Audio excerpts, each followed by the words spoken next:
ధాన్యం రైతులకు బోనస్ ఇవ్వాలి ఇవ్వాలి దొడ్డు వడ్లకు బోనస్ ఇవ్వాలి ఇవ్వాలి రైతులకు రైతులకు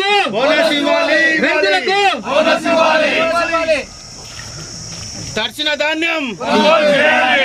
ధాన్యాన్ని రైతులకు బోనస్ దొడ్డోట్లకు బోనస్ ఇచ్చినటువంటి వాగ్దానాలు అన్ని కూడా నెరవేర్చే విధంగా మనం అందరం కూడా సాల్వ్ చేయడానికి ముందు ఉంటామని ఈ సందర్భంగా తెలియజేస్తున్నాము. ముఖ్యంగా కాంగ్రెస్ ప్రభుత్వము ఎన్నికల ముందు రైతులకు ఉచిత కరెంటు ఫ్రీగా 24 గంటలు ఇస్తామన్నది.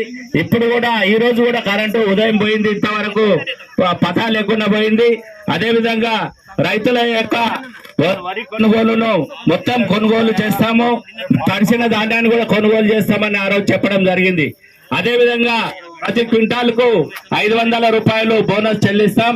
వారందరినీ కూడా కాపాడుకుంటామని ఈరోజు అందరం కూడా చెప్పేసి ఈరోజు రైతులను అందరినీ కూడా అన్యాయం చేసే విధంగా కొనసాగుతుంది.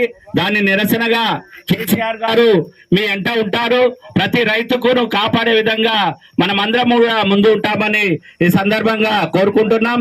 అదే విధంగా పైలట్ రోహిత్ రెడ్డి గారు తాండూరు నియోజకవర్గంలో అన్ని విధాలుగా ప్రతి రైతుకు పైలట్ రోహిత్ రెడ్డి ఉన్నప్పుడు క్షణం కూడా కరెంటు పోయేది కాదు. మరి గతంలో మా గౌతాపూర్లో కూడా కొనుగోలు కేంద్రాన్ని నిర్వహించేసి సక్రమంగా నిర్వహించడం జరిగింది. ఈ రోజు ప్రైవేట్ వ్యక్తులు కొనుగోలు చేస్తున్నారు. వారు అన్యాయంగా మనము గవర్నమెంట్ ప్రకటించిన ధర కాకుండా 1950 రూపాయలు లేకుంటే 2000 మరీ అన్యాయంగా 200 రూపాయలు అన్యాయం చేసేసి ఈరోజు రైతులకు అన్యాయం చేస్తున్నారు. కాబట్టి వీటన్నిటి కూడా నిరసనగా మనం అందరం కూడా రైతులకు మద్దతుగా ఉంటామని ఈ సందర్భంగా కోరుకుంటూ ఇచ్చిన అవకాశానికి రైతుగా అండగా నిలబడాలని టిఆర్ఎస్ క్యాడర్ మొత్తం కూడా ఈరోజు రాష్ట్ర వ్యాప్తంగా నిరసన కార్యక్రమాలు ఏర్పాటు చేసినాం. ఆ కార్యక్రమంలో పాల్పంచుకున్న మండల పార్టీ అధ్యక్షులకు, సీనియర్ నాయకులకు, రైతులకు అందరికీ కూడా నా నమస్కారాలు తెలియజేసుకుంటూ, మేము ఎన్నికల సమయంలోనే చెప్పినాం, కాంగ్రెస్ వస్తే కరెంటు పోతుంది, కాంగ్రెస్ వస్తే పాము కాట్లు వస్తాయి, కాంగ్రెస్ వస్తే కరువు వస్తుంది అని చెప్పినాం. ఆ రోజు చెప్పినట్లే ఈరోజు జరుగుతుందని ఈ సందర్భంగా తెలియజేసుకుంటున్నాను. మరి రేవంత్ రెడ్డి గారు ఆ రోజు ఎలక్షన్లో ఏం చెప్పిండు?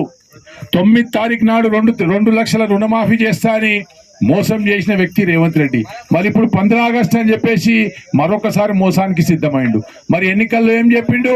ప్రతి వరి ధాన్యానికి నేను 500 రూపాయల బోనస్ ఇస్తా, ప్రతి రైతుకు 500 రూపాయలు బోనస్ పడే విధంగా నేను మాట ఇస్తున్నా అని చెప్పేసి, గ్యారంటీ ఇస్తున్నా అని చెప్పేసి ఈరోజు ఏం చేస్తుండు?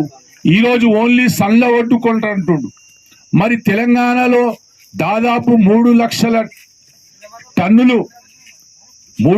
టన్నులు ఏదైతే వరి పడుతుందో మరి ఆ దానికి మరి ఆయన ఏమంటాడు? తెలంగాణ రాష్ట్రంలో ఈరోజు 90% వడ్లనేటివి దొడ్డొడ్లే ఉంటాయి. కానీ రేవంత్ రెడ్డి ఏమంటుండు? నేను సన్న వడ్లే కొంటా అంటుండు. మొన్న ఎంపీ ఎలక్షన్ కంటే ముందే చెప్పిండు, తెల్లారి నేను అన్ని వరి ధాన్యం ఒక్క గింజ మిలగకుండా కొంటా అని చెప్పి నిన్న ఏం చెప్తుండు? కేవలం సన్న వడ్లు కొంటా అంటుండు. అంటే రైతులకు ఎంతవరకు మోసం చేస్తాడు ఈ రేవంత్ రెడ్డి అని చెప్పేసి మనం అందరం కూడా రైతులందరూ కూడా ఆలోచన చేసుకురాలి. మరి తెలంగాణ రాష్ట్రం ఉన్నప్పుడు, కేసీఆర్ గారు ఉన్నప్పుడు క్లస్టర్కి ఒక కొనుగోలు కేంద్రం, మరి క్లస్టర్కి ఒక రైతు వేదిక, ఇలాంటి కార్యక్రమాలు మేము చేసుకుంటూ పోయిన సంగతి మీ అందరు కూడా తెలుసు. మరి రైతు భరోసా లేదు, రైతు బీమా లేదు, 24 గంటల కరెంటు లేదు.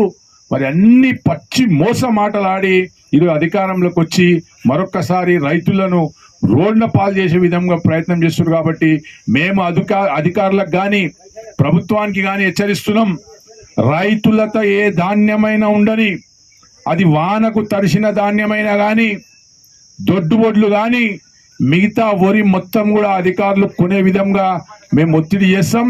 ఖచ్చితంగా రైతుల పక్షాన నిలబడతాం, రైతుల కోసం పనిచేస్తామని చెప్పేసి చెప్పుకుంటూ, ఈ తాండూరు నుంచి గెలిచిన ఎమ్మెల్యే ఏడున్నాడు? మరి కొనుగోలు కేంద్రాలు ఎందుకు ప్రారంభిస్తలేరు? రైతుల వరి ఎందుకు కొట్టలేరని అడిగే బాధ్యత ఎమ్మెల్యేకు లేదా? మరి ఎమ్మెల్యే గారు ఆలోచన చేయాలి. మీరు కూడా రైతు బిడ్డ అంటారు, మేము కూడా రైతు బిడ్డలం, మాకు అన్ని తెలుసు అంటారు కదా. మరి ఈరోజు నా రైతు బిడ్డలంతా రోడ్ల పాల్లో పడ్డారు. నువ్వు ఏడున్నావు? నువ్వు ఎలక్షన్లో జూట మాటలు చెప్పుకుంటూ తిరుగుతున్నావు. మరి ఈరోజు రైతులకేమో రోడ్డును పాలు చేసినావు.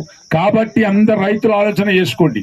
రోహిత్ రెడ్డి గారు ఉన్నప్పుడు ప్రతి ఒక్క క్లస్టర్లో మేము రైతు వేదికలు కానీ లేకుంటే రైతు కొనుగోలు కేంద్రాలు కానీ మొత్తం యావత్ రాష్ట్రంలో 5,600 రైతు కొనుగోలు కేంద్రం పెట్టి మరి కేంద్ర ప్రభుత్వం మా ఒడ్లు కొనకుంటే కూడా ధర్నాలు చేసి ఆ రోజు రైతుకు అండకు నిలబడ్డ ప్రభుత్వం మా ప్రభుత్వం.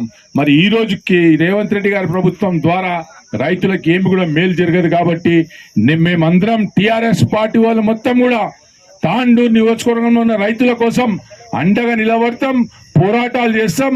ఖచ్చితంగా రైతుకు న్యాయం జరిగే విధంగా మేమందరం కూడా ముందుంటామని చెప్పేసి కూడా ఈ సందర్భంగా చెప్పుకుంటూ మరొక్కసారి రేవంత్ రెడ్డి గారికి ఈ సందర్భంగా హెచ్చరిస్తున్నాం. రైతులను మోసం చేస్తే నీ యొక్క భవిష్యత్తు ఉండదని చెప్పేసి కూడా ఆలోచన చేసుకునాలి. ఎలక్షన్లు ఉన్నాయని ఎంపీ ఎలక్షన్లో ఒక చూట మాట, ఎమ్మెల్యే ఎలక్షన్లో ఇంకో చూట మాట చెప్పి ఈరోజు ప్రజలను మోసం చేస్తున్నావు. ఏవేవైతే వాగ్దానాలు ఇచ్చినావో 6 గ్యారంటీలు కానీ 420 హామీలు కానీ అన్ని కూడా పూర్తి చేసే వరకు నీకు వదిలిపెట్టేది లేదని చెప్పేసి కూడా ఈ సందర్భంగా చెప్పుకుంటూ ముగిస్తున్నాను. జై